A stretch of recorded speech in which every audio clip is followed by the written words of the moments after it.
بسم اللہ الرحمن الرحیم۔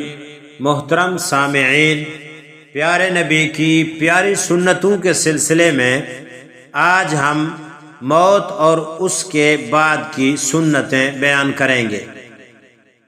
پہلی سنت، پہلی بات یہ یاد رکھیں، جب یہ معلوم ہونے لگے کہ موت کا وقت قریب ہے تو اس وقت جو لوگ وہاں موجود ہوں اس کا منہ قبلے کی طرف پھیر دیں اور کلمے کی تلقین کریں، یعنی کلمہ پڑھنے لگیں۔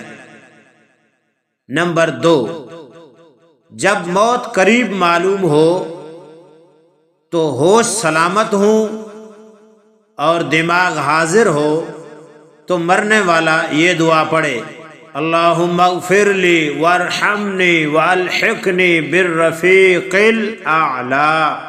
اے اللہ، مجھ کو بخش دے اور مجھ پر رحم فرما اور مجھے اوپر والے ساتھیوں میں پہنچا دیجئے۔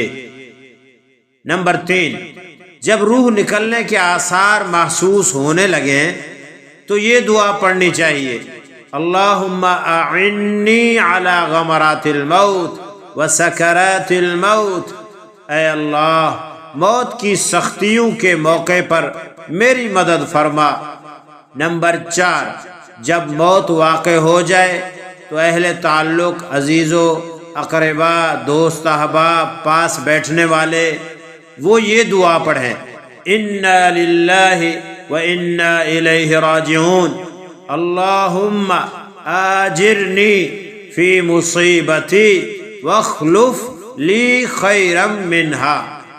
بے شک ہم اللہ ہی کے لیے ہیں اور ہم اللہ ہی کی طرف لوٹنے والے ہیں۔ اے اللہ، مجھے میری مصیبت میں اجر دے اور اس کے عوض مجھے اس سے اچھا بدل عنایت فرما۔ نمبر 5، روح نکل جانے کے بعد میت کی آنکھیں بند کر دینی چاہیے۔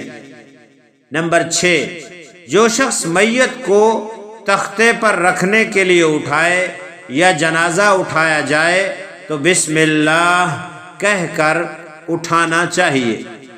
نمبر 7، میت کو دفن کرنے میں جلدی کرنا سنت ہے۔ جتنا ہو سکے اتنی جلدی اس کو اپنے آخری مقام تک پہنچانا یہ زندہ سلامت مسلمانوں کی ذمہ داری ہے اور ان کے لیے سنت ہے۔ میت کو دیر تک رکھنا یہ اچھا عمل نہیں ہے، اسی لیے بہتر یہ ہے کہ جب تک قبر تیار ہو اتنے دیر تک رکھ دینی چاہیے میت کو۔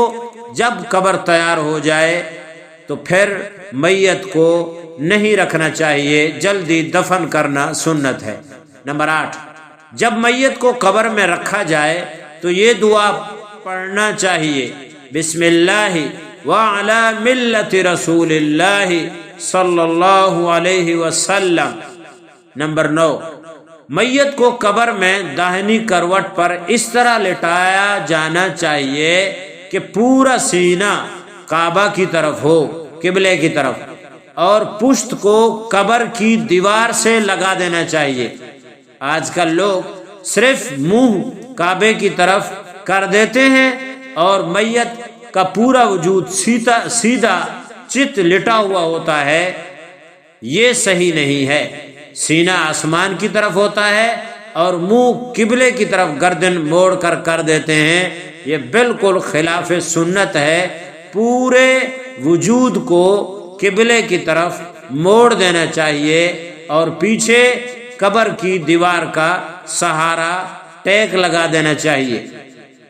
نمبر 10، میت کے رشتہ داروں یعنی گھر والوں کو کھانا دینا سنت ہے۔ جن کے گھر میں فوتگی ہوئی ہے، میت ہوئی ہے، تو ان کے گھر کھانا پہنچانا اہل محلہ، اہل علاقہ کی ذمہ داری ہے۔ ان کے لیے سنت ہے کہ ان کے گھر کھانا پہنچائیں۔ اگر کوئی کھانا پہنچانے والا نہیں ہے تو ظاہری بات ہے کہ وہ گھر والے جن کے گھر میت ہوئی ہے وہ بھوکے تو نہیں رہیں گے، تو وہ اپنے گھر کھانا خود بھی تیار کر سکتے ہیں، کوئی حرام نہیں ہے۔ اگر اہل علاقہ تعاون کریں، اور ان کی ذمہ داری ہے، ان کے لیے سنت ہے کہ جن کے گھر فوتگی ہوئی ہے وہ غم کی کیفیت میں ہیں، لہذا ان کو کھانا پہنچانا چاہیے، کھلانا چاہیے۔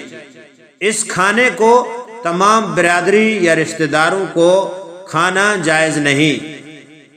نام نمود دکھاوے کے لیے ایسا کرنا جائز نہیں، جو موجود ہوں ان کو دے دیا جائے۔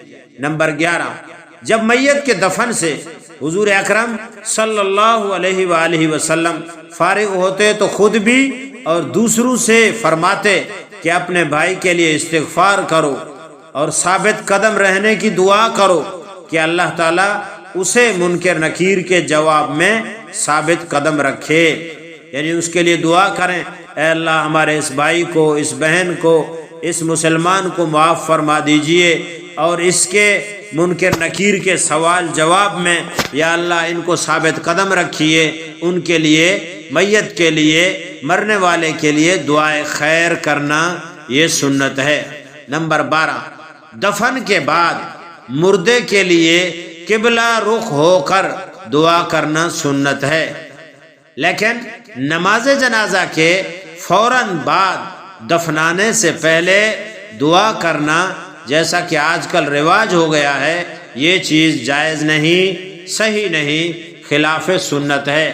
نبی علیہ الصلوۃ والسلام دفنانے کے بعد قبر پر قبلہ رخ ہو کر میت کے لیے دعا فرمایا کرتے تھے، اور یہ سنت عمل ہے، اس کا بھی خاص خیال رکھنا چاہیے۔ اگر ہم ان سنتوں اور آداب کا خیال رکھیں گے تو انشاءاللہ مرنے والے کے لیے، میت کے لیے بہت فائدہ ہوگا، اور اگر نہیں خیال رکھیں گے، دفنا دیں گے، تو ظاہری بات ہے نیکیاں اور اس کے اوپر اس کے لیے دعا جب ہم نہیں کریں گے تو اس کے لیے نقصان کی بات ہے۔ کل آپ کے لیے اور ہمارے لیے بھی کوئی دعا کرنے والا نہیں ہوگا۔ اسی لیے ان آداب کو یاد رکھیے، ان پر عمل کرنے کی کوشش کیجیے۔